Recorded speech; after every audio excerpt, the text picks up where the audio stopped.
Welcome. If you are in this room, you are here to learn all about your archive. So you're a dev, a systems engineer, an architect, or maybe you're just running some workflows that require you to store some long-term data. If that applies to you, you're in the right section. If you're just curious, you're also in the right place. So this is Modernizing Your Data Archive with Amazon S3. My name is Gayla. I am a TPM on Glacier. I'm here with Andrew, who's also with Glacier, and Kaushik, who's with our customer Stripe, who's going to share with you their journey with modernizing their archive. So today we're going to cover why you should be archiving with AWS, what are your options to archive with AWS S3, and then Andrew's going to take you through some best practices for using your archive, and Kaushik's going to close it up with Stripe's journey. And since this presentation is about all things archive, I wanted to take a moment to recognize that this year was Amazon S3 Glacier's 10th year anniversary. We've been working hard for over a decade building products for you guys to modernize and optimize your archive data, and we're so very proud to do that and so grateful that you trust us and push us to continue to raise the bar. So diving into the major theme of this presentation, let's talk about why it's so critical to have a modern data strategy. The cloud has changed the way that many of us do business. The cost of compute and storage have come way down, and as a result, businesses are storing a lot more data than ever before. Most of you are storing terabytes or maybe even petabytes worth of data. And when I say a lot of data, I mean it. This year, the IDC forecasts that over 101 zettabytes of data would have been created and stored this year. And if you're like me, you might have some trouble trying to really visualize how much data that is, so I'm going to give you some help. I'm going to try to. So taking some inspiration from Paris, and not the hotel down the street, but the city in France, and one of its iconic monuments, if you stored all that data on a 1 terabyte hard drive and stacked it as high as the Eiffel Tower, you could stack that at over 18 million times to get to 101 zettabytes. That is a lot of data. Now I'll ask you, we're going to ask for some audience participation. With the show of hands, how many of you have terabytes of data that you're not regularly accessing? Good to see. Now, keep your hands up if you're holding on to that data because it has some value to you. Good to see. Hopefully, you wouldn't be keeping a hold of that data just because. Storage costs money. And at AWS, we firmly believe that archive data is just data that's not in use yet. Now, sometimes it's really tough to know whether or not your current data will have value. And with AWS, you can store your archive data at a very low cost and use only what you need when you need it. So you're making all this data. Why do you need to keep it? Well, the preservation of data is important. Data is a growing part of our history. I think of the raw media files for the moon landing, for example. We want to make sure those are stored and protected and safe. Or maybe you have data that's on very critical medical records that you need to pull back and reference to give a patient a diagnosis. For whatever the reason, most of our customers, you have 3 specific use cases for archive.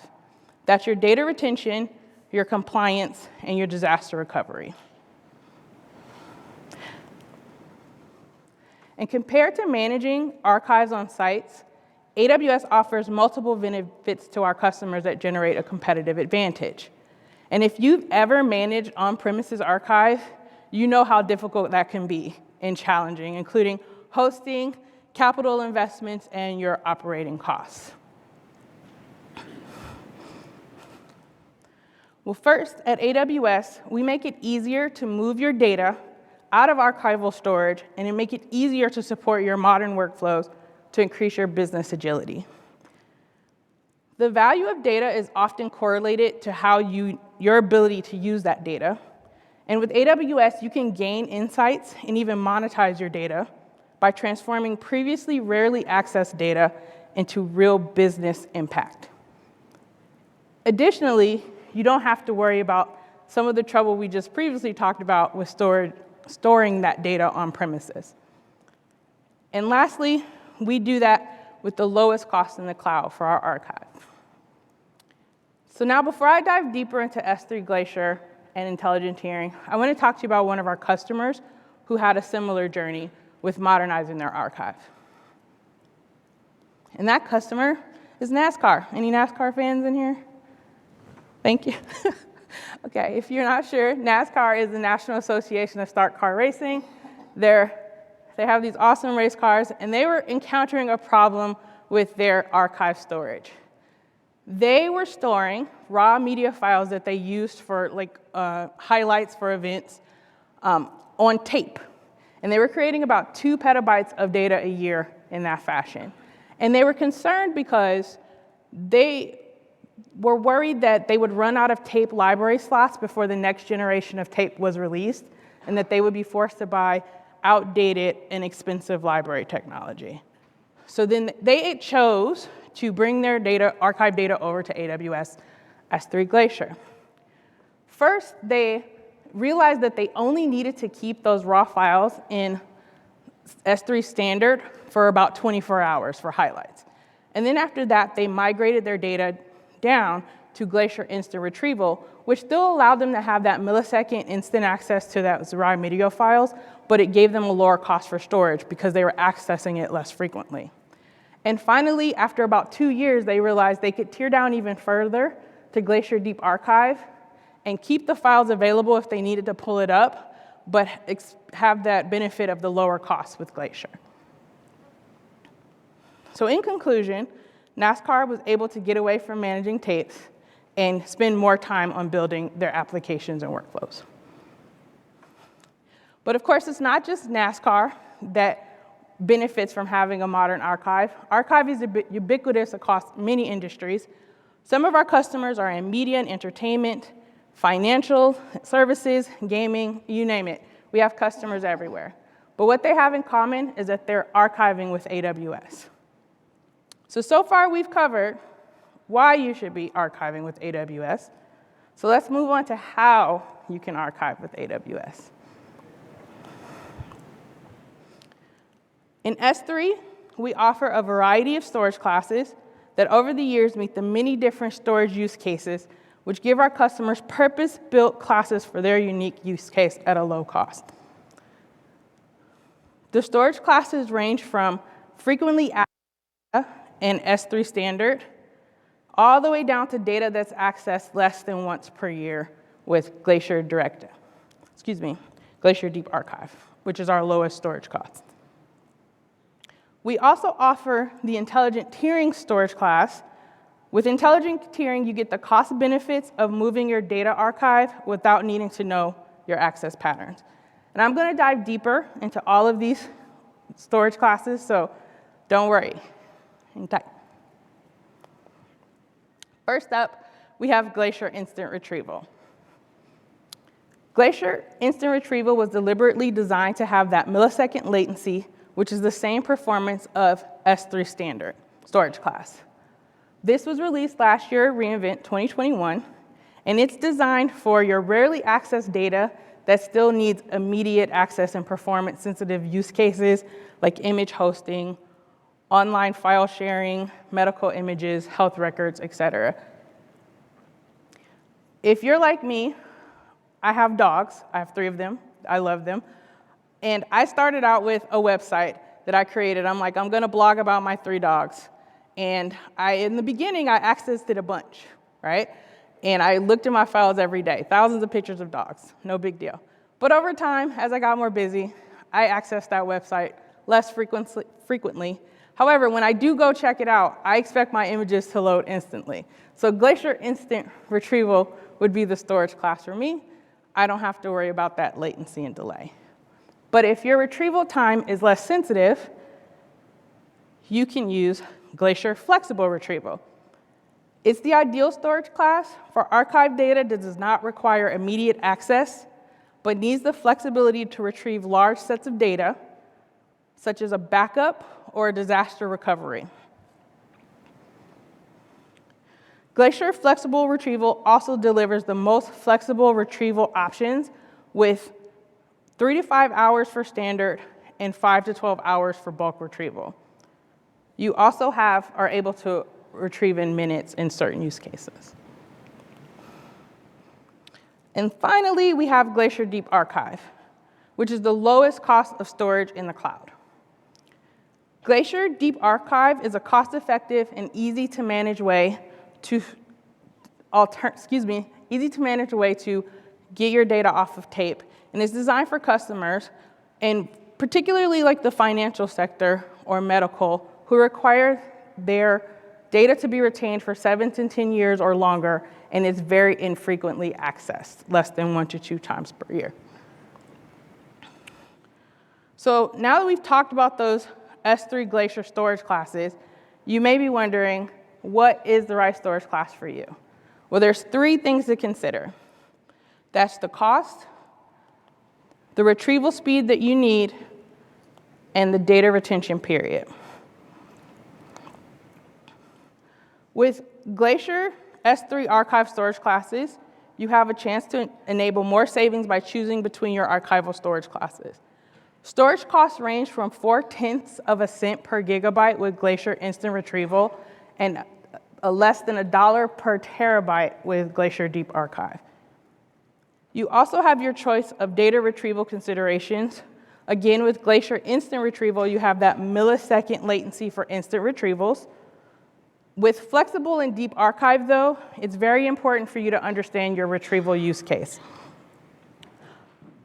Flexible retrieval gives you the ability to bring your data back up in minutes to hours, or again, with that bulk data, you have 5 to 12 hours for free, while Deep Archive, you can get your data back within 12 hours. And the final consideration is your object age or duration. With Glacier Instant Retrieval and Glacier Flexible Retrieval, you have a minimum object duration of 90 days, and with Glacier Deep Archive, you have to keep your data in for 180 days. Now, with the Glacier archive storage classes, you can now choose from the 3 archive storage classes optimized for different access patterns and storage durations. So here we are back to our storage class slide. We talked about the differences between the storage classes and some of the best use cases for them. Now, you may be wondering, how, Gayla, do I get this data into Glacier?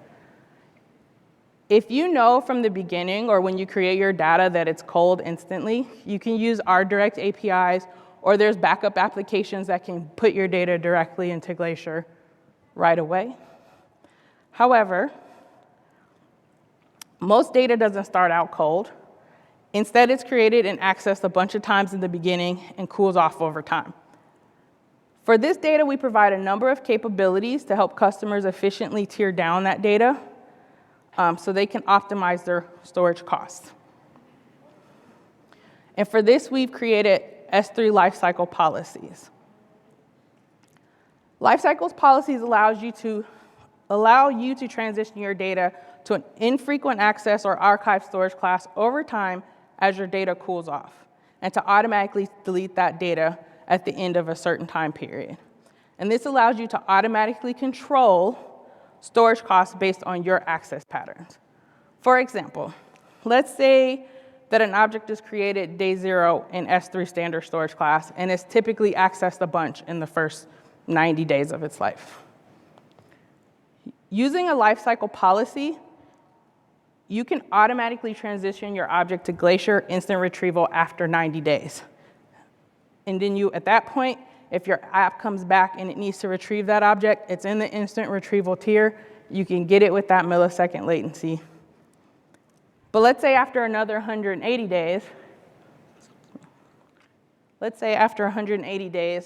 your object is very rarely accessed or not at all. You can elect to tier down even further directly into Glacier Deep Archive. So using our compliance use case as an example, if you're a financial services in the financial services industry, they typically have a compliance use case where they have to keep data around for like 7 years. You can have your lifecycle policy built to delete that data after the 7 years which will save you additional cost. And it can do that automatically. And you have a number of filters that you can apply to your lifecycle policies, which determine which objects in your bucket they affect. You can apply them to the whole bucket. You can use a prefix or tag.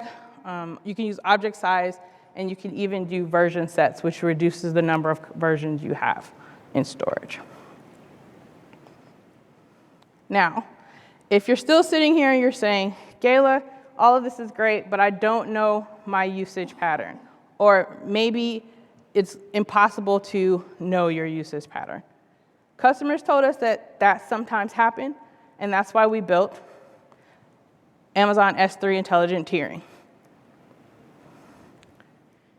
Intelligent Tiering is an Amazon S3 storage class designed for customers who want to optimize their storage cost automatically when data access patterns change. And it does this without performance impact, operational overhead, lifecycle fees, or retrieval fees. Intelligent Tiering is the first cloud and object storage class that delivers automatic savings by moving data between tiers. There are 5 tiers, your 3 synchronous tiers, and then your 2 asynchronous tiers that you can opt into those asynchronous tiers. And Intelligent Tiering will automatically choose the correct tier for you. In fact, to date, Intelligent Tiering has saved our customers over $750 million since launch.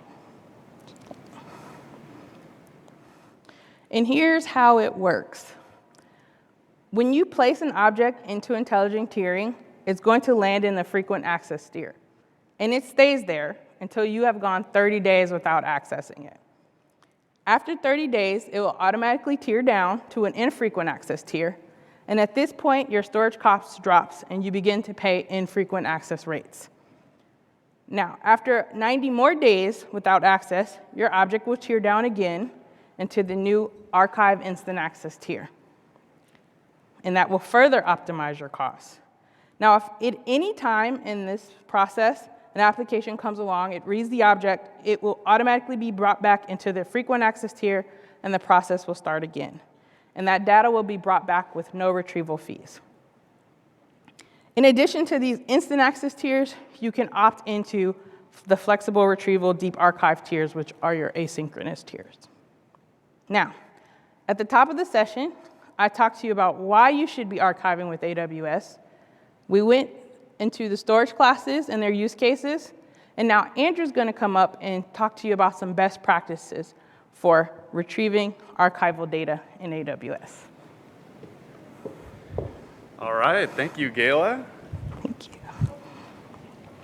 My name is Andrew Pohl, and as a principal product manager for S3, I hear from a lot of customers that they're trying to get more value out of their cold data. And so what does it mean to get more value out of data? Well, one of the first things is cost. Of course, you've got to make sure you've got the lowest cost possible for the use case of your data, and that goes throughout the entire life cycle. And then the other aspect of getting value out of data is making sure that you can access that data when you've actually got a business use case to pull it back. And that's why I'm going to focus on these 2 aspects of S3 Glacier in this part of the session. First, we'll talk about how to access data in one of the S3 Glacier storage classes, and then we'll talk about how to reduce cost. So our customers often archive cold data because they're anticipating restoring it for some future business use case. And to put a number on it, every day, our customers restore over 1 petabyte from S3 Glacier Flexible Retrieval and S3 Glacier Deep Archive. Even though that data is cold, our customers are still finding a way to create value with their archival data every single day. Now, there are a few ways that customers access data in S3. The most common is the GET API. Now, I could ask you to stand up, but probably won't, since you're probably tired from walking, so I'll ask just to raise your hand if you're familiar with the Restore Object API. And then how many of you would say that your applications have been optimized or automated for Restore Object? Yeah, a couple. So the restore object API can pose some challenges for applications, especially those that are set up to handle data synchronously versus asynchronously. And what does that mean? Basically, when you've got to access your data asynchronously, you first do a restore object API to restore the object, and then after a certain period of time, the object is restored. Then you can access it with the get API. Now, the good news is there's a way to link that between restoring the object with the restore API and then actually getting the object, and that's with S3 event notifications. Event notifications are designed to be delivered at least once and within seconds. And when you restore objects from S3 Glacier Flexible Retrieval or S3 Glacier Deep Archive, that can generate a restored event when your object is actually restored.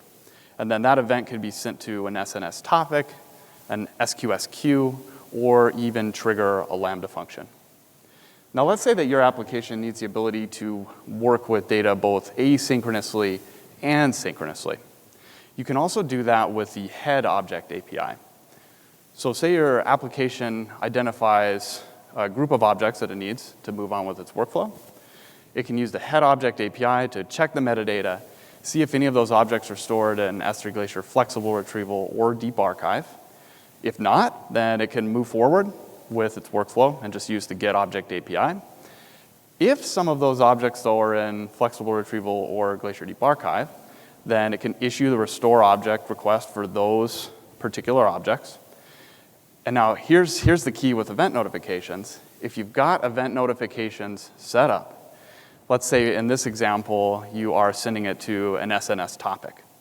Your application can subscribe to that SNS topic, and then when it sees that all of the restore object events have come through, all the objects are ready, it can then go ahead and perform the get object API on all of the objects and move forward with its workflow. Now, while the event-driven process works really well for automating application workflows, what if you've got to restore millions or even billions of objects for more of a one-time workflow like an audit, or say you want to bring back some old data to do some machine learning? That's where S3 batch operations comes in. You can still use event notifications to automate the next step of your process workflow, but the first order of business is making sure that you're going to get the highest throughput and get your request transactions in as quickly as possible. S3 batch operations is a managed solution. It simplifies processing millions or even billions of objects, and it has automatic or automated retries, and also supplies a restore completion event, a report that tells you that all of your restore object requests have been submitted. So to illustrate as an example, let's say you want to create thumbnails for millions of raw photos that you're storing in S3 Glacier Deep Archive. You can load that manifest into S3 batch operations, which will then kick off all of the restore object requests as quickly as possible. Now, if you've used event notifications, you could also set up a Lambda function that would process the data as soon as those restore object events came back as restored, and that could create the thumbnails for you. So now you've got S3 batch operations kicking off your restore object APIs as quickly as possible, and then as soon as that data is ready, you've got Lambda functions processing the data and creating those thumbnails for you. So in summary, using S3 batch operations gives you an easy way to ensure the highest possible transactions per second, and also gives you a way to make sure that you've actually issued all of the restore object requests with that completion report. Now, this is really important for large jobs, as I'll explain right after I tell you about this recent launch. On November 15th, we announced up to 10 times the retrieval throughput for the restore object API, and that's per account for S3 Glacier Flexible Retrieval and S3 Glacier Deep Archive. Now that translates to submitting restore object requests at up to 1,000 transactions per second, which ultimately means that millions to even billions of restore requests take up to 90% less time in total to complete overall.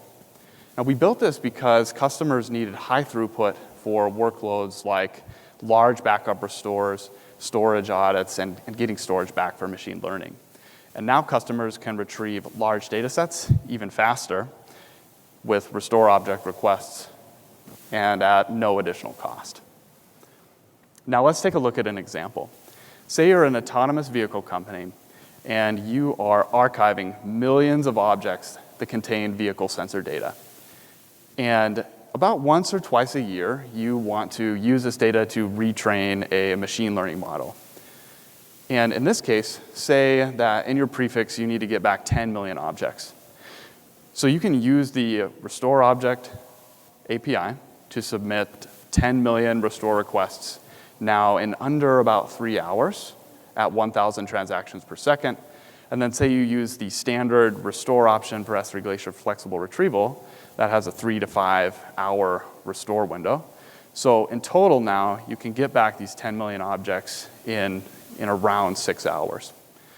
And remember, to ensure you get the highest performance, you can use S3 batch operations to maximize the transactions per second without having to automate your compute or basically optimize it to bring it up there. So now that we've gone over some of the ways to optimize and automate the restore process from S3 Glacier, I want to focus on cost reduction. Now, a key factor in any modern data strategy is reducing the cost of the data that you're not currently using. And in this section, I'm going to highlight some of the best practices for controlling costs. So when it comes to cost optimization, I recommend this order of priority. The number one thing I want you to do is take a look at S3 intelligent tiering, if you haven't already, to automate your cost savings. You might find that it pays for your trip to a reInvent. I really, really recommend taking a look at this because it's a great way to automate your cost savings before you dive deeper into lifecycle rules or anything else like that. Also, if you start with intelligent tiering, you can later opt into archive access or deep archive access tiers. You can also lifecycle to lower storage classes as well, so you could still choose to lifecycle your data to S3 Glacier Deep Archive later. So it's really win-win to start saving money on your storage right now. Now, the next thing you've got to take a look at if you want to save even more money and dive deeper into the other S3 Glacier storage classes is you've got to take a look at retention. And Gayla already mentioned it's important just to make sure to check how long you're going to retain your data versus the minimum retention periods for each of the S3 Glacier storage classes. Next, in order to understand when you should archive your data, it's really important to know when your access pattern shifts.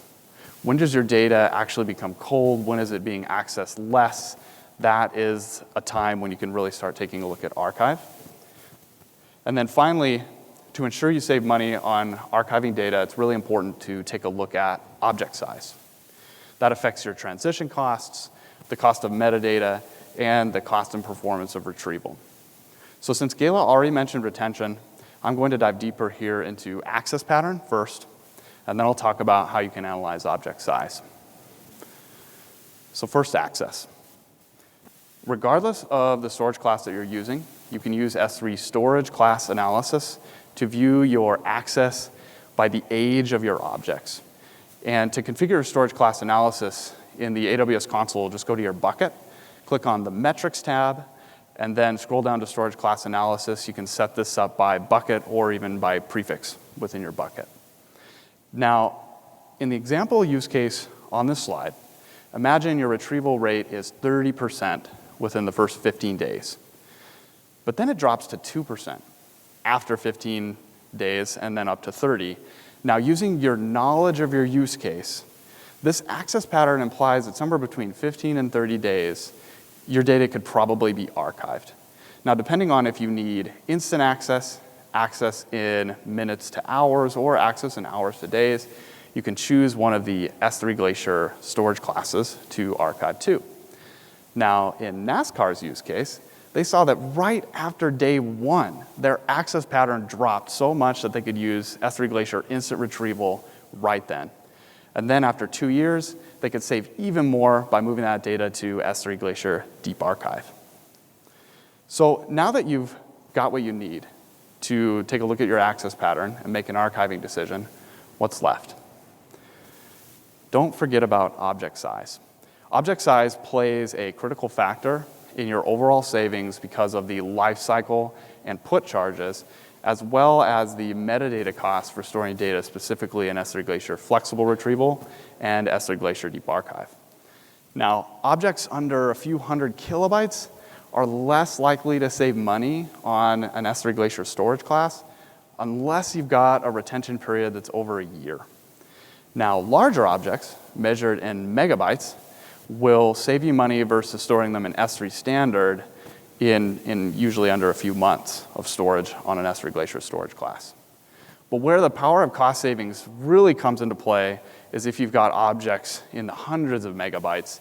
These objects are going to save you money versus S3 standard, usually within a day or two of transitioning to an S3 Glacier storage class. So to illustrate, I'm going to take you through a hypothetical example of how you can take a look at your object size when looking through your buckets and prefixes. So let's say you're running a video editing website for animal lovers, and you want to figure out if you can archive some of the raw video footage. So you start taking a look in S3 Storage Lens.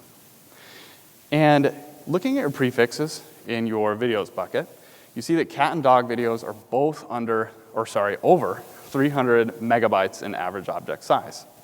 And if you do a quick cost comparison versus S3 standard, you'll see that you can save money on any S3 Glacier storage class within a day of archiving it. So you're feeling pretty good about your archive potential for these two prefixes. But you've got this other prefix, dinosaur videos, which has an object size of 4 megabytes. That means higher transition costs to S3 Glacier archive storage classes. And so you're thinking, okay, this could be because the video quality was not the same 165 million years ago. But more likely, it's because you've got a mix of object sizes in this prefix, and you've got to take a look deeper to see what's going on. So one way to dive deeper into your prefixes or buckets is to enable inventory reports. Just make sure to turn on the size parameter when you do this. Then you can load that inventory into Athena and find out, for example, how many objects are under 128 kilobytes, or even set up size bins to analyze different parts of your data. Now, in the case of the dinosaur videos, that 4 megabyte average object size was totally deceiving. In fact, most of the data was actually represented by 350 megabyte objects on average. Then there were about 3 million objects that were under 128 kilobytes, and another 2.2 million objects that were sitting around 500 kilobytes.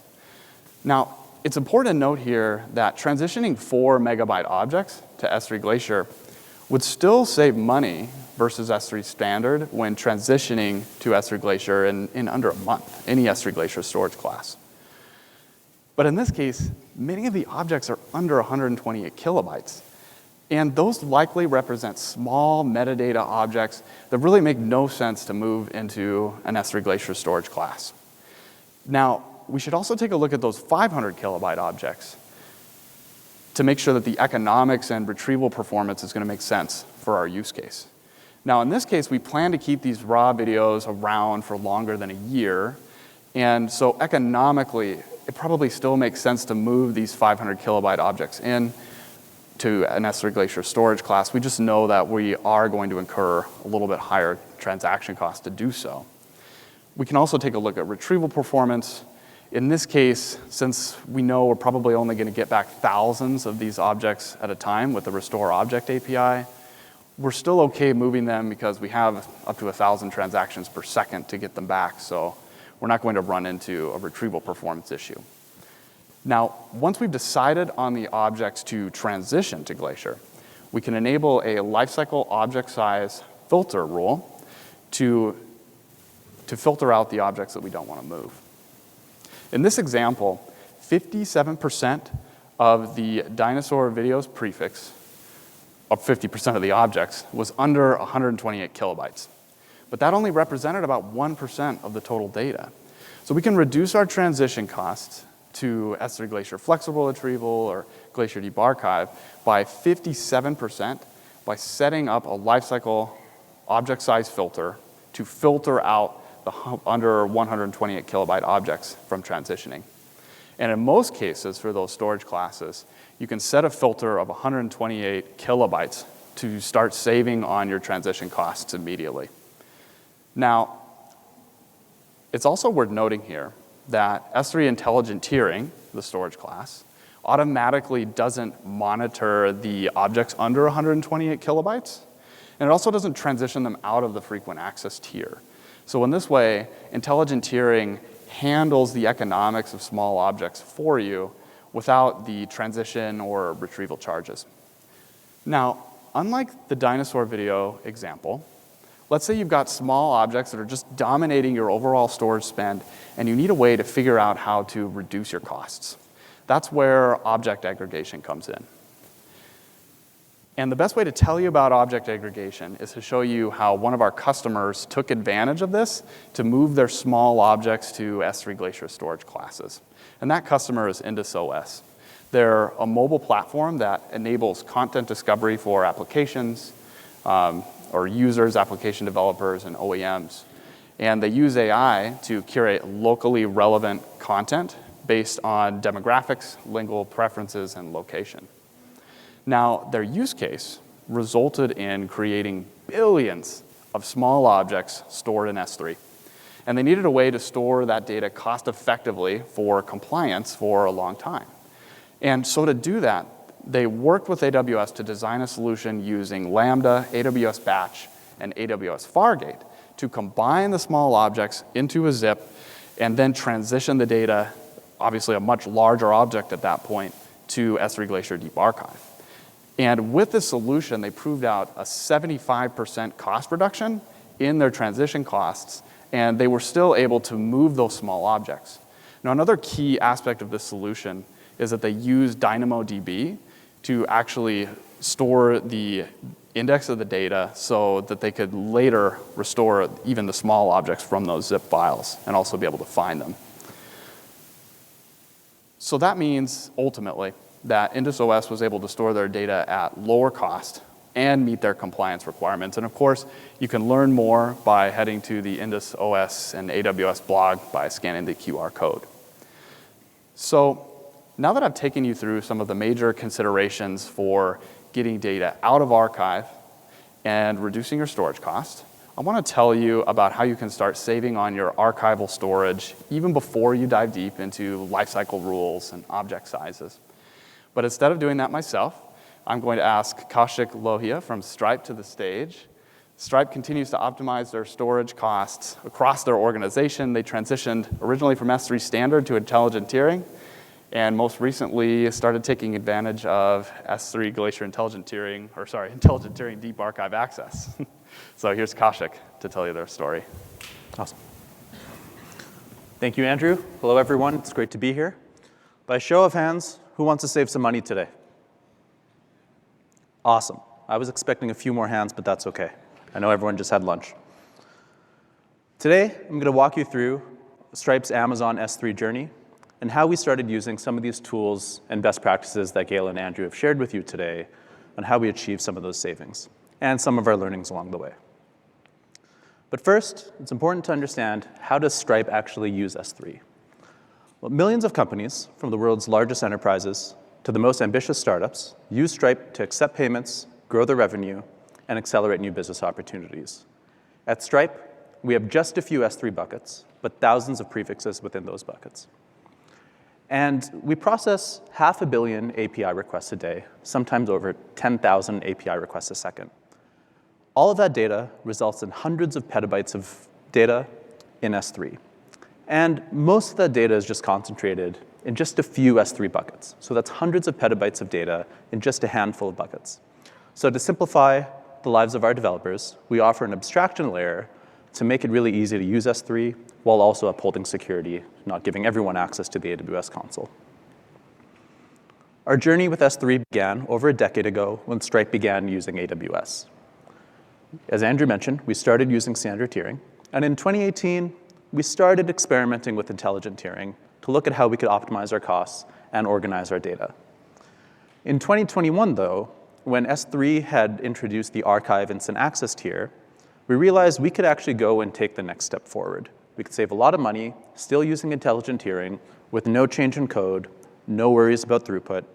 So we moved over 90% of our data into intelligent tiering at 30% of the cost. But at hundreds of petabytes of data, that wasn't enough for us. So earlier this year, we began experimenting with deep archive access. Now, we need to figure out how to actually move data into deep archive access. What data can we move? So we have a data candidacy constraint. Of course, anything that our users might rely on to retrieve instantly, well, we don't want to upset the user experience, so we probably won't move that data into deep archive access. We'll keep that one in a hotter tier. We also, being a payments company, have a lot of compliance obligations to meet, so we don't want to touch any data that's going to change any of those processes. Additionally, with hundreds of petabytes of data, we want to uphold that developer productivity lens as well. If the process is effective, we can encourage moving more of our data into S3 objects to Glacier to deep archive access without having a costly or burdensome uphill battle to do so. So what can we actually move into deep archive access with these constraints? Well, what we wanted to figure out was what part of our data is actually growing the most, what is costing us the most, or has the potential to start costing the most over time. And looking at S3 storage lens, usage reports, and access logs, we looked at that our build artifacts and our latency data is probably the best candidates. At Stripe, we store all of our latency profiles over time. We do this so that we could validate any new software that's going out, measure performance, improve latency over time so we could have a great user experience along with our 5 nines of availability. And we also go ahead and store all of our software artifacts that were ever deployed, even if they're no longer in use. And we do this to validate the correctness of software, or in the event that something's not matching our expectation in a compliance inquiry, we could go ahead and validate what happened at that time. Now, this data we consider rare use. When we have these experiments where we need to rerun a latency profile or look at a previously deployed software artifact, it's not something that pops up every day for us, not even every sprint. So rare use, something that we don't really expect developers to be doing every day. And typically, these aren't things that have a very short time horizon. We could actually wait 6 months, let S3 intelligent tiering move this data into deep archive access after 180 days of it not being accessed, and we'll be totally okay. So it's a pretty basic formula on what can move into deep archive access. Not accessed very frequently or at all, and rare use. Some one-off use case that we have to go and respond to. That's the type of data we would move into deep archive. And then how do we uphold developer productivity? Well, our abstraction layer, which is effectively a microservice that helps control permissions and secure access, we maintained it. Before this, it accepted a prefix or a list of objects, and after, that was the same exact input we'd take in so that our developers had an easier time to use.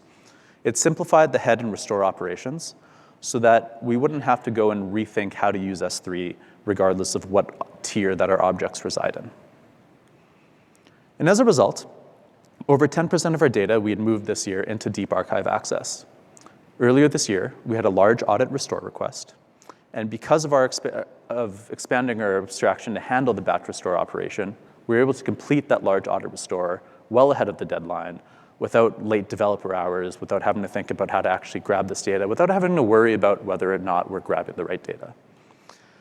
We're also learning along the way that the combination of S3 intelligent tiering and deep archive access is better it's providing more understanding of how our data is managed and how we might want to think about even deleting some of that data that we don't need to hold on to.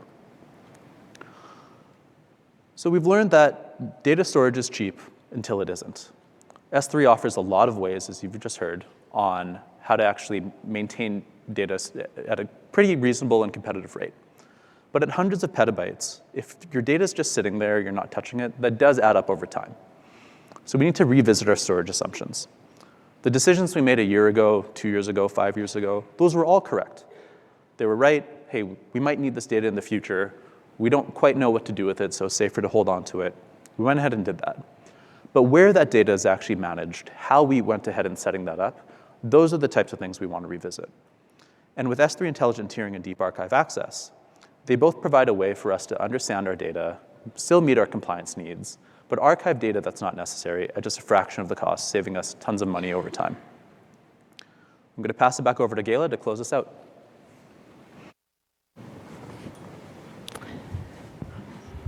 Thank you, Kaushik. Okay, we made it. If you are interested in learning more about Amazon S3 archival storage classes and getting some tutorials, please take a moment and capture this QR code. I'll leave it up for a couple seconds there.